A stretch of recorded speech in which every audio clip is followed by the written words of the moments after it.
Dans cette vidéo, je vais vous expliquer comment avec la Numworks et son module suite, nous pouvons conjecturer la limite d'à peu près n'importe quelle suite qu'on va étudier en terminale.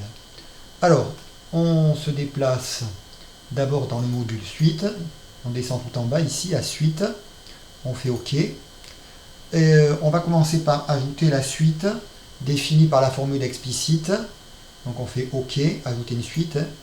On va prendre ici, donc on va faire donc choisir une suite explicite, donc OK.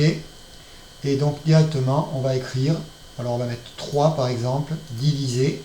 Alors ici vous avez le N ici, vous voyez, X, N, T. C'est la touche qui est commode pour rentrer les formules de fonction, pour rentrer les formules de suite. On divise par, on va prendre N plus 2. On valide avec exe ou avec OK. Voilà. Donc la suite est rentrée. Et donc maintenant, ce qui va être très commode, c'est d'aller regarder le graphique de la suite. Vous voyez ici. Donc vous voyez le graphique de la suite. On voit les petits points ici qui matérialisent ici U0, le premier point ici à gauche. Voilà. Ensuite, on a ici U1, puis U2, puis U3, puis U4. Et qu'est-ce qu'on s'aperçoit? C'est qu'en fait, tous les termes de la suite deviennent de plus en plus petits, et en fait, ils sont de plus en plus proches de 0. Alors, si on veut confirmer un petit peu tout ça, on peut aussi, en fait, zoomer. Donc, pour zoomer, on peut revenir ici.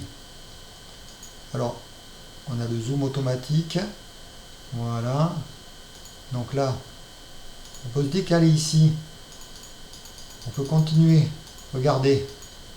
Donc là, on ne zoome pas, mais on s'aperçoit effectivement que les points là, donc là on est à U15, U16, U17, les points se rapprochent de plus en plus en fait de l'axe des abscisses.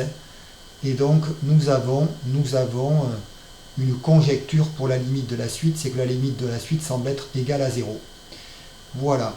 Donc là, c'est vrai que ça aide bien. Alors après, c'est plus facile de zoomer avec la Numworks sur votre calculatrice. Là, on peut faire aussi, alors on revient à auto, zoom auto. Donc là, ça cadre la fenêtre, mais bon, ça donne juste les 10 premiers termes de la suite. Ensuite, alors ensuite, on peut aussi, pour conjecturer, regarder ici, dans le tableau de valeurs. Donc là, on peut régler l'intervalle, par exemple, ici, pour des valeurs de n. Alors là, on a des valeurs de n qui sont très petites. On peut régler l'intervalle pour des valeurs de n qui sont un peu plus grandes. Voilà, exe. On va mettre, par exemple, entre 100 et... alors attention, on va essayer de pas les 100, 120. Voilà, avec un pas. Alors on peut mettre un pas de 10. On va diminuer le pas. Enfin, prendre un pas un petit peu plus important, pardon. Ici, on fait OK. On valide avec OK.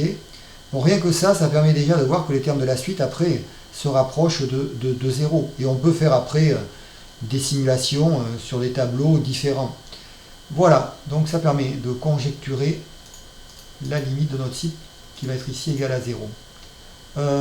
Si je change la suite, si je prends la suite définie par exemple par... Donc je peux directement ici faire OK et donc changer la formule de la suite. Je peux en rajouter une autre en ajoutant une suite. Donc là, il faut que j'efface, je fais un clear. Je vais mettre une suite, par exemple, qui est égale à UN est égal à 3. Je vais prendre, je vais utiliser l'exponentielle de n. Voilà. Et je vais mettre, par exemple, moins 10, exe. Voilà. À nouveau, je vais aller voir le graphique de la suite. Et là, qu'est-ce que je m'aperçois effectivement? Alors au début, donc là on a les axes qui sont gradués par des graduations assez importantes. Alors si je me décale un petit peu, alors c'est un zoom automatique. Alors je pense qu'ici, il faudrait voir un petit peu comment on peut naviguer. Si je navigue, je vais faire OK. Donc là, si je navigue, voilà, quand je navigue, j'ai le zoom avec le plus et le moins. Donc là, voilà. Alors vous voyez que l'axe des ordonnées, il est gradué par des nombres gigantesques. Ce qui se passe, c'est qu'en fait, on s'aperçoit qu'à partir de U10, on a déjà un nombre qui est très important, hein, qui est pas loin de 80 000. Et alors ensuite, on voit bien ici U11, 160 000. Qu'est-ce qui se passe? Ben là, les termes de la suite deviennent, il faut aller chercher très très haut le terme suivant. On a une fonction exponentielle, hein, les termes de la suite deviennent de plus en plus grands. Et là, on va pouvoir conjecturer que la limite de la suite, quand n tend vers plus l'infini, est égale à plus l'infini. Voilà, voilà les deux types de suites. Alors, pour terminer avec la calculatrice, juste, si je change à nouveau la formule de la suite, je vais vous montrer une suite cette fois-ci qui n'a pas de limite. On dit qu'elle diverge. On dit qu'elle diverge, et vous allez voir un petit peu ce qui va se passer.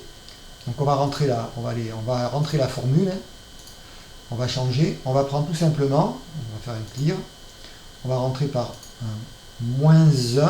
Donc, ça c'est vraiment une suite très très classique quand on étudie les suites en terminale. C'est la suite moins 1 à la puissance n. Donc exposant, voilà, puissance n. On fait exé. Bon là, c'est même pas la peine d'aller voir le tableau de valeur, hein. Les termes de la suite alternent entre moins 1 et 1. Alors regardez un petit peu ce qui se passe sur le graphique. Alors par contre ici, évidemment, il faut que je change les axes, puisque c'est resté avec la suite précédente. Donc c'est pour ça que là, alors on voit évidemment les points, on a l'impression qu'ils sont sur l'axe des abscisses, mais ça n'est pas vrai, puisque, donc on pourrait croire ici, c'est pas inintéressant de regarder ce graphique, et on pourrait croire que la limite de la suite va être égale à 0, puisque tous les termes de la suite semblent être ultra proches de 0. Mais si on fait un zoom automatique, ça change complètement. Vous voyez, regardez, on voit bien que les termes de la suite alternent entre 1 et moins 1. Et donc là, forcément, les termes de la suite ne peuvent pas se rapprocher d'un nombre fixé, hein. Et on dit qu'une telle suite, elle est divergente. Donc vous voyez l'intérêt de la calculatrice et de ce module, hein, c'est de pouvoir conjecturer les limites des suites. Alors évidemment, après, on va avoir des outils, des énoncés, des propriétés qui nous permettent de justifier plus rigoureusement que la suite converge vers un réel L, ou qu'elle diverge vers plus ou moins l'infini, ou alors qu'elle diverge complètement, c'est-à-dire qu'elle n'a pas de limite. Voilà.